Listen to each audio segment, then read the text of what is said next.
दशकं 38 चित्तशुद्धिप्राधान्यम् अन्तर्मुखो स्वशुभेच्छयैव स्वयं विमर्शेन मनोमलानि दृष्ट्वा शमाध्यैर्दुनुते समूलं स भाग्यवान् देवि तव प्रियश्च न वेदशास्त्राध्ययनेन तीर्थ संसेवया दानतपोव्रतैर्वा शुद्धिं मनो याति तव स्मृतेस्तत् वैषद्यमादर्शवदेति मातः शुद्धिर्न यज्ञेन यजन् शशाङ्कः पत्नीं गुरो प्राप भृशं स्मरार्तः शतक्रतुर्गौतमधर्मपत्नीम् अगाधहल्यां मदनेषु विद्धः सविघ्नकारी तपसां मुनीनां गतस्पृहं योगिवरं प्रशान्तं हा विश्वरूपं पविना जगान न किञ्चना कार्यमधर्मबुद्धेः मुनिर्वसिष्ठः खलु तीर्थसेवी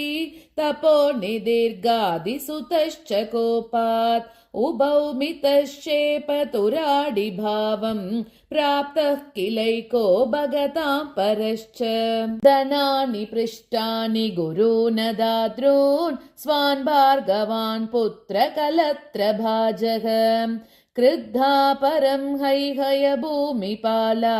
न्यपीडयन् कोत्र विशुद्धचित्तः कुर्यान्न किं लोभहतो मनुष्यो युधिष्ठिराध्या अपि धर्मनिष्ठाः पितामहं बन्धुजनान् गुरूंश्च रणे निजग्नुः खलु राज्यलोभात् कृष्णोपदिष्टो जनमेजयस्तु शुद्धान्तरङ्गः पितरं मकेन परीक्षितं पापविमुक्तमार्यं